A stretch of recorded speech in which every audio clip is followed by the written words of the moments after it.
rassemble ce matin. Vous êtes venus en quête de lumière, de chaleur, malgré le froid hivernal. C'est la lumière du Christ qui vous accueille et qu'elle se lève dans vos cœurs et qu'elle vous unisse à sa clarté. Der Spruch für den Sonntag unserer Gottesdienst steht in Jean. Von seiner Fülle haben wir alle genommen, Gnade um Gnade. Tous nous avons eu part à sa plénitude et nous avons reçu grâce sur grâce. Meine Seele soll sich rühmen den Herrn, Halleluja. Dass es die Elenden hören und sich freuen, Alléluia. Que toute la terre se prosterne devant toi, Seigneur, et qu'elle chante pour toi. Elle chante pour ton nom, Alléluia. Chers paroissiens de Beach, c'est une joie pour moi de vous retrouver. Vous l'avez compris, aujourd'hui, il sera question encore une fois de grâce, d'amour et aussi de miséricorde de Dieu. En ce milieu du mois de janvier 2025, le Seigneur nous convie à le prier, mais également à méditer sa parole, et vous verrez tout à l'heure, à travers 2 textes bibliques convenus pour ce dimanche, que nous sommes invités à la joie, malgré la fraîcheur du temps. Nous sommes invités à la reconnaissance et à l'affection partagée dans le Christ. C'est pour cela que je vous invite avec moi à prendre le psaume 105 que nous allons ensemble antiphoner en allemand. Et je vous invite à dire ce qui est en gras. J'ai fait assez grand. Normalement, c'est bon pour tout le monde. Hein. Moi, je démarre et vous dites ce qui est en gras. Danket dem Herrn und rufet an seinen Namen. Verkündigt sein Tun unter den Völkern. Singet ihm und spielet ihm. Redet von allen seinen Wundern. Rühmet seinen heiligen Namen. Es freue sich das Herz derer, die dem Herrn suchen. Fraget nach dem Herrn und nach seiner Macht. Suche sein Antlitz alle Zeit. Gedenket seiner Wunderwerke, die er getan hat. Seiner Zeichen und der Untreue seines Mundes. Du Geschlecht Abrahams, seines Knechts. Ihr Söhne Jakobs, seine Auserwählten. Er ist der Herr, unser Gott. Er richtet in aller Welt. Er gedenkt ewiglich an seinen Bund. An das Wort, das er verheißen hat, für 1000 Geschlechter. Et je vous invite avec moi à chanter. Wir singen jetzt In dir ist Freud in allem Leide, bien connu aussi en français. À noter, vous l'avez vu, que à chaque fin de strophe, on répète un morceau de chaque strophe. C'est une particularité de ce cantique en allemand. Alors avec Camille, on a un peu répété pour que ça fonctionne bien. Je compte sur vous pour chanter, bien sûr. Chantons ensemble.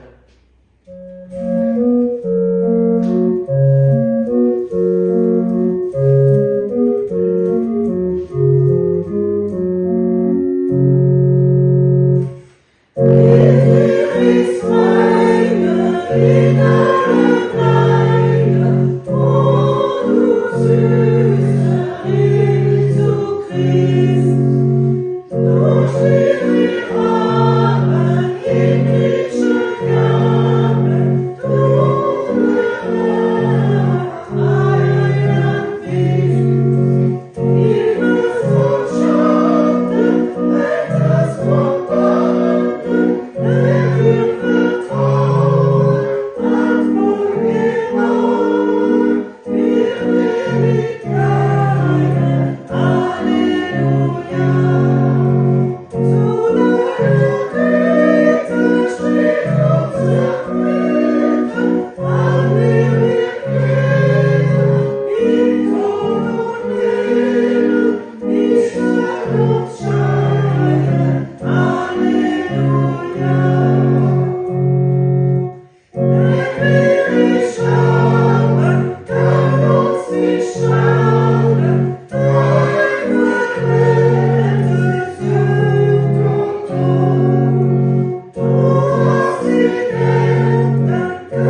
soit réchauffé. Je vous invite à la prière. Vous pouvez rester tranquillement assis. Ewiger Gott, Ursprung des Lebens, in wunderbarer Fülle hast du die Welt erschaffen. Schöpfer allen Lebens, wir beten dich an. Kyrie eleison. Jesus Christus, du bist in die Schuld und das Dunkel dieser Welt gekommen. Aus deiner Fülle haben wir alle genommen, Gnade um Gnade. Wort des ewigen Lehrvaters, wir beten dich an. Kyrie eleison. Heiliger Geist, du gehst vom Vater und vom Sohn aus und machst uns ihre Gaben gegenwärtig. Herr und Lebensspender, wir beten dich an. Kyrie eleison. Oui Seigneur, nous voici devant toi, tels que nous sommes venus, avec nos blessures du cœur, avec nos espoirs, avec peut-être nos doutes, nos colères d'hommes et de femmes, mais sinon avec l'envie de retrouver ta parole, Seigneur, pour qu'elle guérisse nos cœurs. Que ta parole nous accueille et nous relève.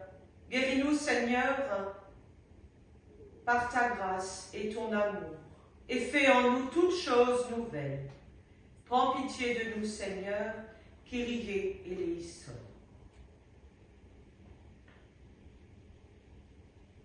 Le Seigneur nous convie à travers cette parole pour ce dimanche qui est une super parole d'amour. Tous nous avons eu part à sa plénitude. Nous avons reçu grâce sur grâce. Dieu notre Père nous fait toujours miséricorde. Et en Christ, il nous pardonne tous nos manquements et nos erreurs d'hommes et de femmes. Pourquoi? Parce qu'il nous aime, tout simplement. Telle est la parole du Seigneur que je vous partage ce matin. On ne l'a jamais entendu ni appris. Personne n'a vu un autre Dieu que toi, Seigneur. Agir ainsi envers l'homme qui espère en lui. Der allmächtige Gott hat sich unser erbarmt. Hat uns das Leben gegeben. Und hat uns seinen Sohn geschenkt, damit wir Leben in Fülle haben. Wer das glaubt und getauft ist, der wird selig werden. Das verleihe Gott uns alle. Que tous ceux qui mettent leur confiance en Dieu, qui trouvent leur force en Jésus-Christ et leur joie, se sachent toujours sauvés et aimés. Amen. Après cette parole de grâce qui nous convie à oser sourire en ce dimanche, mais oui, souriez. Le Seigneur nous dit que la vie reste belle à ses côtés, et elle est belle cette vie. Et il nous confie qu'il veut être à nos côtés. C'est pourquoi, avec confiance, je vous invite avec moi à chanter ces deux strophes du cantique dans l'arc-en-ciel. Je me confie en toi, je sais que tu es mon Dieu. La première strophe est en bas et la deuxième, elle est en haut, de l'autre côté de la feuille.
Alors nous venons déjà de chanter, de prier, et nous allons partager ensemble une parole dans l'évangile de Jean, en allemand, et un extrait de l'épître aux Romains, pour ce dimanche.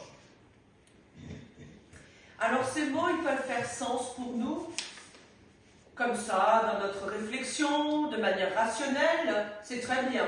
Mais si nous sommes venus ici pour partager un temps de culte avec le Seigneur, c'est pour oser aller plus loin, aussi dans notre cœur et notre âme, avec foi. C'est pour cela que la prière demeure le seul Dieu.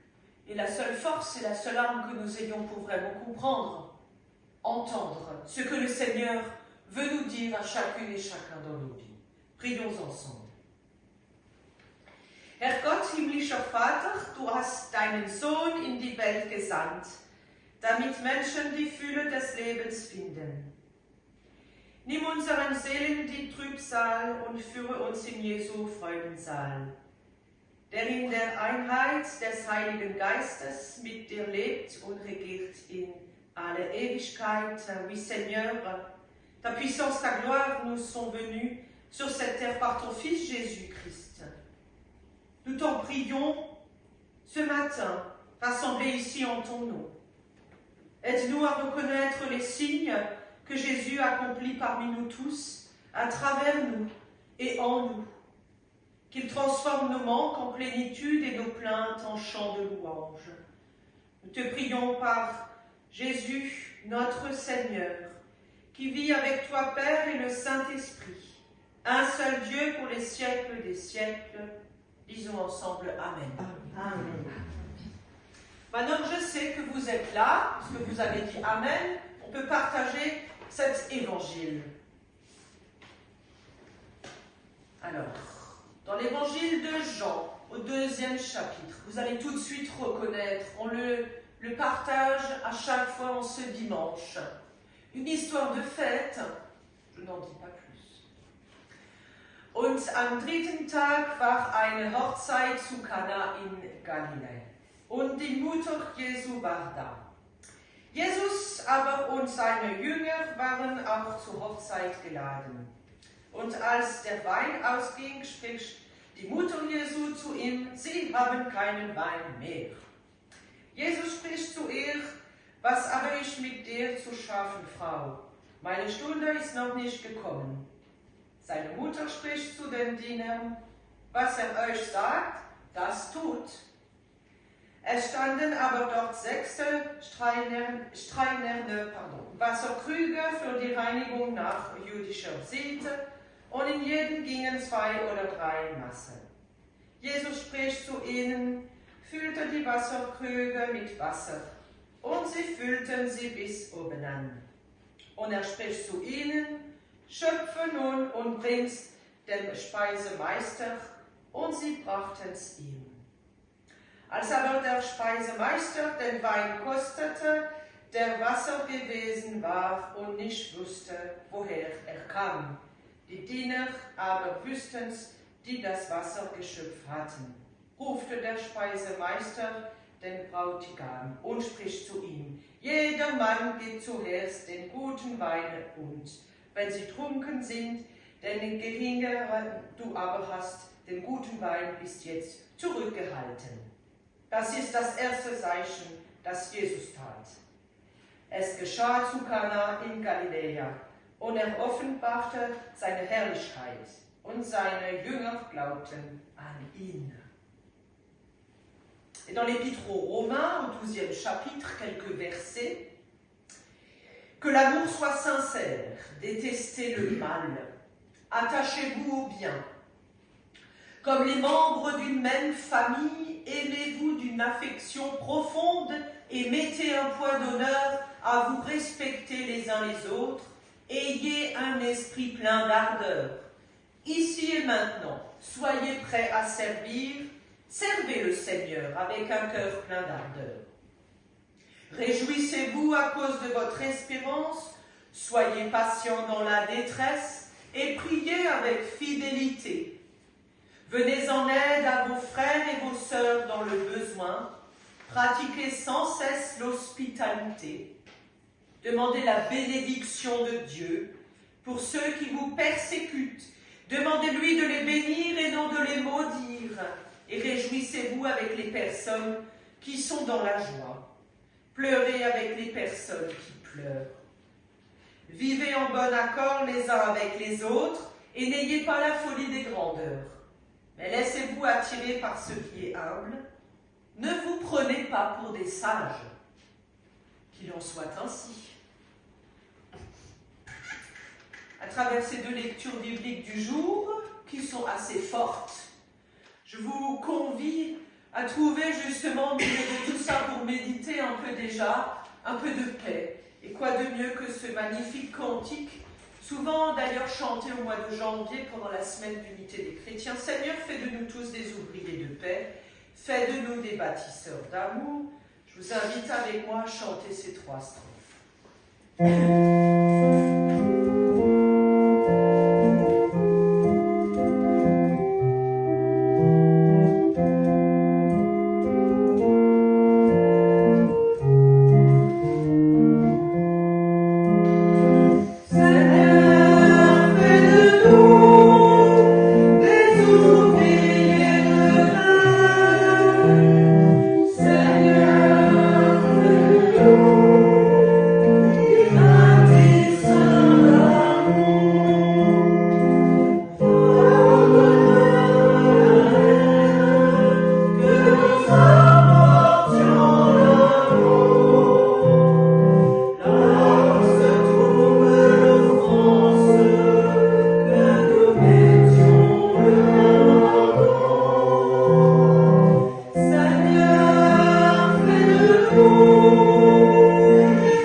Le texte du jour, en tout cas dans l'Épître aux Romains particulièrement, nous invite à méditer sur un passage où l'apôtre Paul, il compare la communauté chrétienne que nous formons toutes et tous, plus tous ceux qu'on ne connaît pas à travers le monde, comme étant comme un corps physique.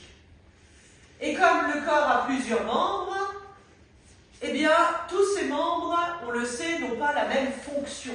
Nous avons tous un particularisme, comme le bras a une particularité, la jambe, la tête, le nez, bref.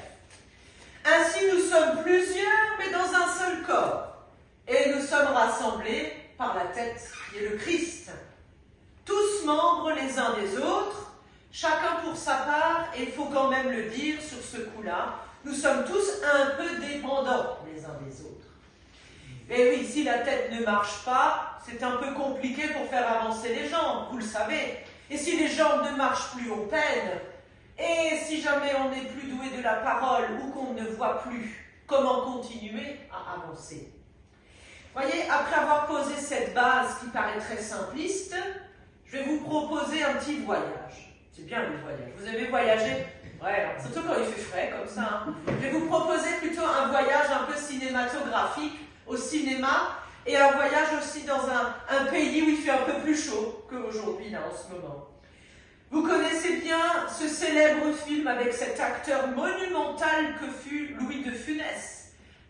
Si je vous dis La folie des grandeurs, ça vous dit quelque chose? Un film qui date de 1971 de Gérard Houry. Ah oui, ça vous parle. Très comique, il y avait Louis de Funès, Yves Montand, plein d'acteurs fabuleux. On y raconte l'histoire d'un ministre des Finances, Louis de Funès, du roi d'Espagne. Il faisait chaud. Voilà, je vous réchauffe un peu. On est au XVIIe siècle. Il s'appelle Don Salluste. Très cupide, hypocrite, franchement un sale type, hein, qui s'est vu déchu de ses fonctions de ministre parce qu'il a mis dans les poches une bonne partie des recettes des impôts, si vous vous souvenez, et il tente par tous les moyens de retrouver sa fonction et sa richesse, en faisant quoi? En manipulant une personne qui n'est autre que la personne à son service, à l'époque son valet qui s'appelle Blaze, joué par Yves Montand. Ça vous rappelle des souvenirs? Une tranche de rigolade, ce film. Ce film est devenu culte dans notre culture française et il nous montre deux facettes de chacun de nous. Et je trouve que c'est intéressant. Et d'ailleurs, il nous rappelle cet épître de Paul aux Romains à la fin. Ne vous prenez pas pour des sages.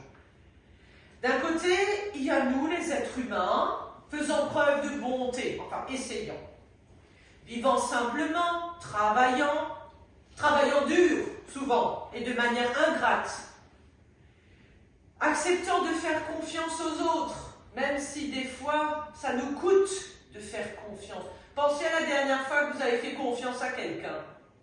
Ça s'est peut-être très bien passé, ou peut-être, sinon une autre fois, vous avez peut-être été déçu. Ça arrive aussi. De l'autre côté, il y a l'être humain bon, et de l'autre côté, il y a, vous savez, cet homme, ce profiteur. L'hypocrite, je dirais, j'oserais dire, le salaud de service. Celui qui vous met toujours des bâtons dans les roues pour tout. Et qui va s'enrichir sur les autres, les faire bosser, et lui récolte les honneurs. Au passage, le fric avec. Et qui, en passant, fait du mal aux gens. Et qui use de ce mal pour arriver à ses fins, par tous les moyens. Vous me direz, mais où est-ce qu'elle veut en venir avec ce rapport, entre ce texte et ce film? Eh bien, dans l'Épître aux Romains, sans tomber dans le moralisme, parce qu'on pourrait prendre ce passage comme étant très moraliste, hein, soyez hospitaliers, soyez bons, enfin, le programme est long, hein. Ce n'est pas vraiment de ça qu'il s'agit aujourd'hui d'être moraliste, mais bien plutôt, je pense, de prendre cet épître de Paul comme un encouragement. Un encouragement que nous avons tous au fond de nous à être capables d'aimer. Si nous aimons, alors nous serons bons. Si nous aimons, alors nous serons ouverts aux autres. Et je peux continuer la liste ainsi. Cela demeure un choix conscient et volontaire pour chacun de nous et responsable. L'enfant de la crèche que nous avons accueilli à Noël, d'ailleurs, lors de nos temps de culte, est venu de la part de Dieu pour mener à bien cette capacité, ce chef-d'œuvre d'amour. Il nous a dit que c'était possible, même à travers un enfant. Alors nous, pourquoi n'en serions-nous pas capables d'aimer? Pour que cela nous semble deux colonnes vertébrales, eh bien, rappelons-nous que nous avons tous besoin, naturellement, d'être aimés. Nous ne sommes pas faits pour être seuls. Nous ne sommes pas des êtres de solitude. Nous sommes des êtres qui aimons rencontrer et qui aimons, alors des fois un peu la confrontation pour voir nos semblables, nos prochains. Nous aimons les autres malgré nous-mêmes des fois et allons à leur rencontre. Et souvent, je me dis que lorsqu'on ose encore venir au culte, où que ce soit, c'est que nous avons envie d'aimer les autres et de nous laisser aimer parce qu'on rencontre d'autres personnes. Donc, bonne nouvelle, vous n'êtes pas égoïste qui êtes venu ce matin. C'est déjà pas mal, non? Vous ne trouvez pas? Positivement, souriez. Le Seigneur nous dit que le Christ a changé l'eau en vin dans cette fête à Cana. Vous connaissez cet épisode. La mère de Jésus est là pour veiller au grain, comme toutes les mamans. Mais bon, qu'a vraiment changé Jésus? De l'eau en vin, oui, mais bon, premier miracle de Jésus dans la Bible attesté, certes, mais en fait, il est allé au-delà de ça. Ce jour-là, tout le monde l'a vu. Tout le monde a vu ce qu'il a fait. Et personne n'a pu dire que c'était plus qu'incroyable. Il a fait un truc encore plus fort que changer l'eau en vin. Il a changé l'amour de soi-même en amour de l'autre. Il a dit, tout est possible en fait à celui qui croit. C'est un commandement nouveau qu'il a donné à la suite de cet épisode de Cana. Aimez-vous les uns les autres. Ce passage que je viens de vous dire à l'instant, aimez-vous les uns les autres comme je vous ai aimé, arrive juste après ce moment où Jésus change l'eau en vin. C'est dingue. On ne comprend pas forcément le rapport. Pour nous, il s'agit, en fait, à travers ce mariage à Cana et cet extrait de l'épître de Paul aux Romains, communauté qui était franchement... ils avaient besoin un petit peu qu'on les cadre, les chrétiens de Rome. Hein. Donc c'est pour ça que Paul a écrit, on va dire, un vaste programme pour qu'ils filent droit tous. Hein. Il a bien fait. Mais pour nous, aujourd'hui, il ne s'agit pas de nous voiler la face. Nous savons tous que la vie est dure, le monde est vraiment très bizarre, choquant, bouleversant. Notre monde qui nous entoure est dégueulasse, des fois, avec les gens, et souvent injuste. Les plus petits, les enfants. Et on sait combien, si on prend n'importe quel sujet qui peut nous toucher de près ou de loin, les maladies, les cancers aujourd'hui, par exemple, nous savons toutes et tous, et pourrions dire d'une seule voix, Seigneur, c'est injuste. Pourquoi? Souvent on me dit, pourquoi il faut endurer ça? Je dis, mais pourquoi pas Dieu ne pourrait-il pas être à vos côtés pour passer cette épreuve? Déplacer le curseur de la présence de Dieu dans nos vies, n'est-ce pas ça, finalement l'essentiel, pour continuer à le laisser nous aimer?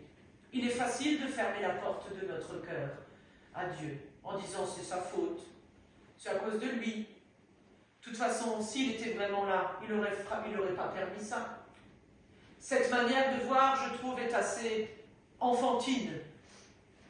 Et si nous sommes là, c'est pour méditer et aller plus loin, et oser nous dire, ne nous voilons pas la face. N'instrumentalisons pas Dieu. Il n'est pas la cause de nos manquements.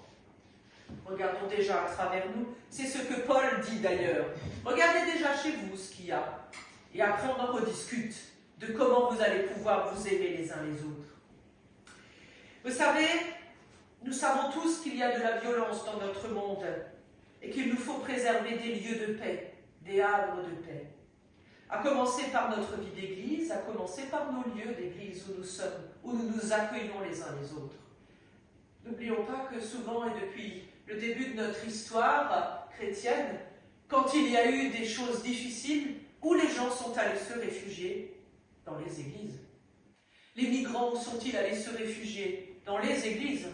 Les gens qui avaient faim ou qui cherchaient à manger sont allés chercher à manger auprès de ceux qui animaient la vie d'église. Là où règne une autre loi. Bien sûr, tous nous suivons la loi des hommes, mais une autre loi faite d'abord d'amour, celle de l'attention affectueuse les uns envers les autres. Et alors elle ne se manifeste pas de manière incroyable, elle se manifeste juste en ouvrant une salle, chauffant un lieu, accueillant les autres, en étant présent, en osant se regarder, en osant se dire « oui, on se comprend » et on veut encore croire en Dieu. Vous savez, il y a des dons salustes dans la vie moderne d'aujourd'hui. Vous en connaissez comme moi, des dons salustes. Ceux dont on parle aujourd'hui, les libertariens, les Elon Musk et les gens comme ça, qui ont du fric à n'en plus finir et qui essayent d'utiliser leur argent pour détourner finalement aussi les choses. Mais il y a aussi et surtout des blazes, les serviteurs, ceux qui vont essayer de tout faire et d'essayer d'aider les autres. Blaze, ce serviteur fidèle de cet homme hypocrite et vraiment pas sympa qu'est Don Salus. Blaze, lui qui sert l'autre, lui qui croit en l'amour du service, lui qui aime donner de son temps pour les autres. Combattre le mal par le bien, c'est finalement ça le message du Christ que je vous invite à méditer dans votre cœur ce matin. Nous retrousser les manches de la foi, nous dit cette épître de Paul, et mettre de la patience et du calme dans nos relations et aussi dans notre vie d'église, même locale. Apaiser les tensions qui peuvent surgir et pourrir dans nos vies et qui n'ont aucune place et aucun intérêt. Parce qu'au final, comment pourrions-nous servir le Seigneur si nous n'étions pas attentifs à sa parole? Qui servirions-nous alors? Nous-mêmes, si nous n'écoutions pas la parole de Dieu. Ce matin, j'aimerais vous dire un encouragement à la suite de l'apôtre Paul, qu'il n'y a aucune raison de douter, aucune raison de serrer les dents, à moins juste parce qu'il fait froid dehors.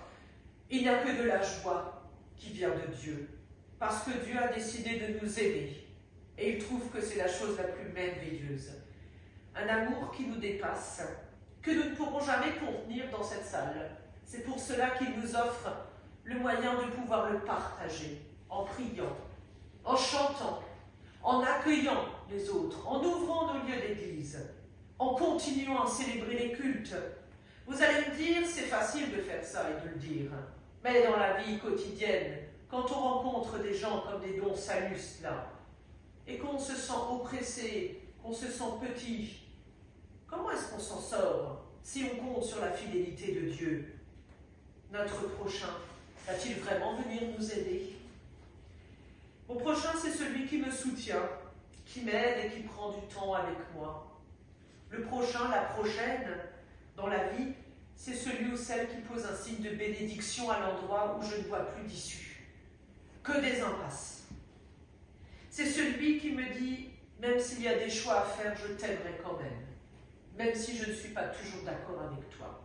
Ce prochain-là dans notre vie, je suis sûre que vous en avez des gens comme ça autour de vous, qui vous aiment, malgré les choix, ou des fois ce que vous dites, peu importe, ils vous aiment quand même.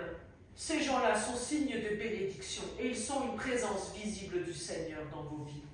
Ça veut dire que Dieu reste à vos côtés et qu'il est à nos côtés. C'est pour cela que l'apôtre Paul nous dit « Vivez en bon accord les uns avec les autres ». C'est pour ça que Jésus changea l'eau en vin. Pour vivre en bon accord les uns avec les autres, pour qu'ils continuent de vivre les uns avec les autres, pour que ce mariage soit une réussite à Cana, pour qu'il soit signe de bénédiction pour les uns et les autres. Je vous propose ce matin un mot pour terminer, à emmener avec vous dans votre cœur et à méditer pour ces petites semaines qui viennent, cette suite du mois de janvier un peu frais. L'humilité. Être humble. La Bible nous dit dans le sermon sur la montagne à travers Jésus qui s'adresse à la foule, heureux sont les humbles de cœur, les humbles de cœur. L'humilité, ça nous empêche de nous vanter. L'humilité est lumineuse.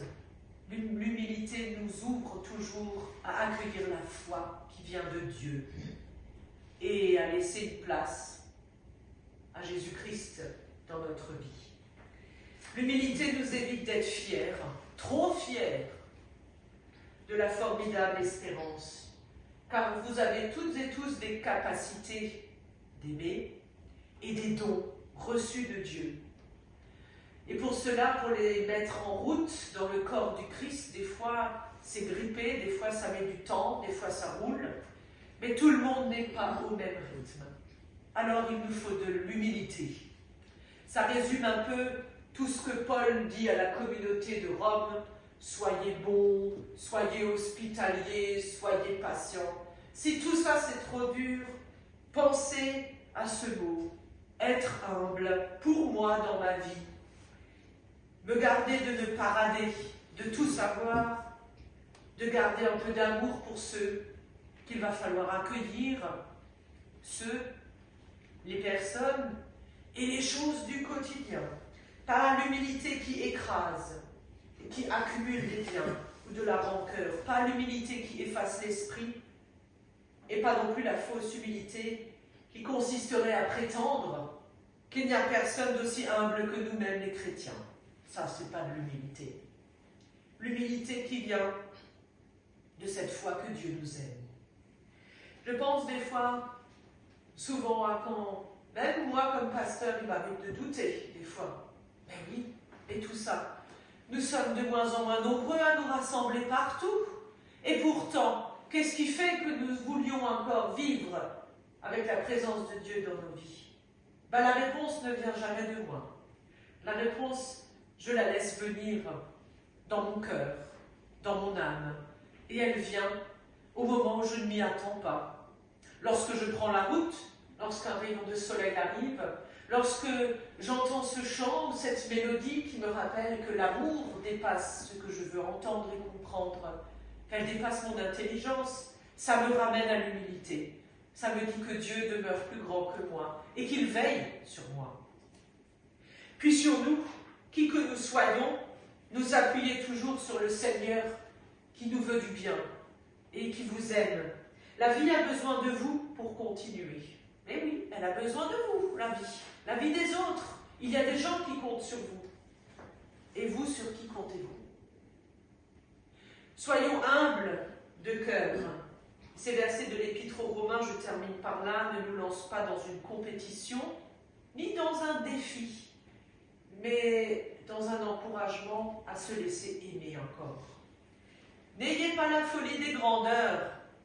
Terminez cet extrait de l'Épître aux Romains. J'aime beaucoup ce passage. Mais ayons juste la folie d'aimer, simplement. Le reste coulera de source. La source qui vient de Dieu, celle à laquelle nous pouvons toutes et tous nous abreuver, quelles que soient les épreuves de nos vies. Dieu reste le même, hier, aujourd'hui et demain. Il est le Dieu de la vie et de toute grâce. Qu'il vous bénisse. Amen.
Barmherziger Gott, du schenkst uns alles, was wir zum Leben brauchen. Wir beten dich jetzt für alle, denen es an Nahrung und Kleidung, an Arbeit und Wohnung mangelt.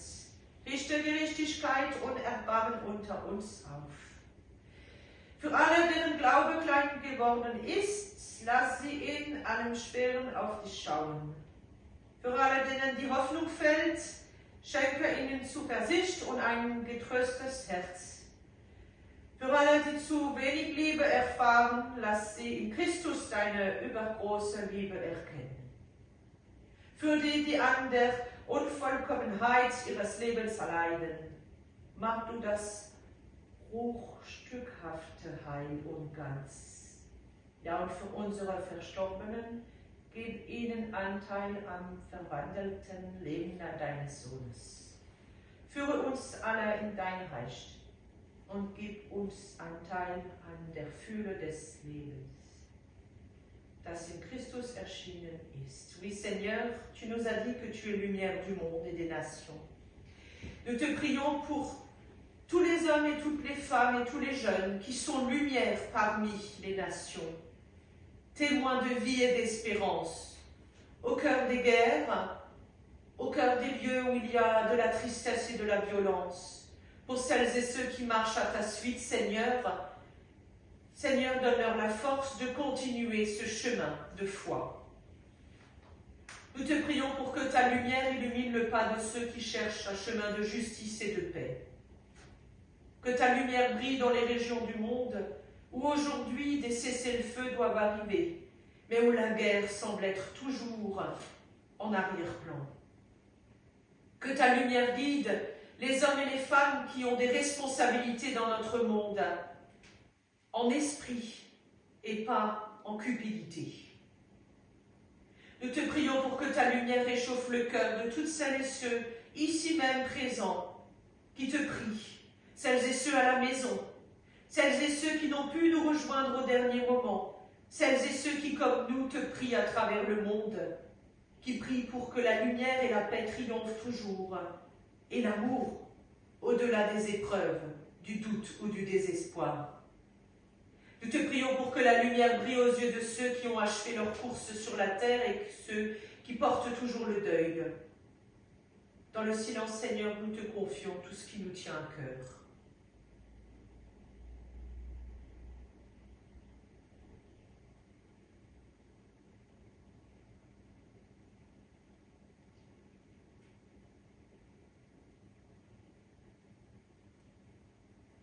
Seigneur Jésus, accorde-nous de marcher dans ta lumière d'espérance et d'amour. Tu es béni pour les siècles des siècles, Seigneur, alors, comme ton Fils nous l'a appris, nous voulons te dire notre amour aussi. Notre Père qui es aux cieux, que ton nom soit sanctifié, que ton règne vienne, que ta volonté soit faite sur la terre comme au ciel. Donne-nous aujourd'hui notre pain de ce jour. Pardonne-nous nos offenses, comme nous pardonnons aussi à ceux qui nous ont offensés. Et ne nous laisse pas entrer en tentation, mais délivre-nous du mal. Car c'est à toi qu'appartiennent le règne, la puissance et la gloire, pour les siècles des siècles. Amen. Et je vous propose, si vous arrivez à rester debout quelques instants, on peut finir debout le culte, tranquillement, où on est, avec ce magnifique cantique de bénédiction dans l'arc-en-ciel, demeure par ta grâce. Et si vous voyez, la dernière strophe nous invite à chanter pour ce jour et demain et pour la vie éternelle. Quelle belle promesse. Chantons ensemble.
de force et de témoignage d'amour que le Seigneur nous offre ce matin pour continuer la route, car il faut maintenant y aller. Il faut repartir dans la vie accompagnée de l'amour de notre Seigneur.